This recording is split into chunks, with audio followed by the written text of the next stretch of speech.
ವಿಶೇಷವಾಗಿ ಸಚಿವ ಸ್ಥಾನದ ಆಸೆಯನ್ನ ಈಗ ಪ್ರದೀಪ್ ಈಶ್ವರ್ ಬಿಚ್ಚಿಟ್ಟಿದ್ದಾರೆ. ಸಚಿವ ಸ್ಥಾನದ ಆಸೆ ಇದೆ, ಕೊಟ್ರೂ ಓಕೆ, ಕೊಡದಿದ್ರೂ ಕೂಡ ಪರವಾಗಿಲ್ಲ ಅನ್ನುವಂತಹ ರಿಯಾಕ್ಷನ್ ಅನ್ನ ಕೊಟ್ಟಿದ್ದಾರೆ. ಕೊಟ್ರೆ ಯಾರಿಗೆ ತಾನೇ ಇಷ್ಟ ಇರೋಲ್ಲ ಹೇಳಿ, ಯಾರಿಗೆ ಸಚಿವ ಸ್ಥಾನದ ಆಸೆ ಇರೋದಿಲ್ಲ. ನಾವು ಕೂಡ ಮಂತ್ರಿ ಆಗಬೇಕು ಅನ್ನುವಂತಹ ಆಸೆ ಇದ್ದೇ ಇರುತ್ತೆ. ನಾವೆಲ್ಲ ಪಕ್ಷದ ಸಿದ್ಧಾಂತಕ್ಕೆ ಬಂದಿರೋದು ಅಧಿಕಾರಕ್ಕಲ್ಲ ಅಂತ ಹೇಳಿ ಸ್ಟೇಟ್ಮೆಂಟ್ ಕೊಟ್ಟಿದ್ದಾರೆ.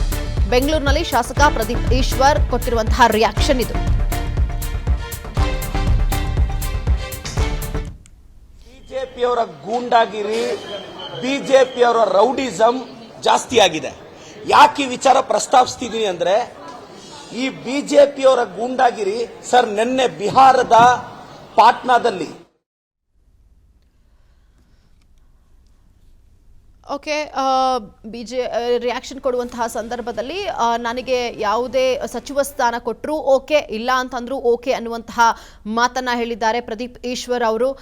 ಬಟ್ ಸಚಿವಾಕಾಂಕ್ಷಿಯ ಲಿಸ್ಟಲ್ಲಿ ಅವರ ಹೆಸರು ಕೂಡ ಇದೆ.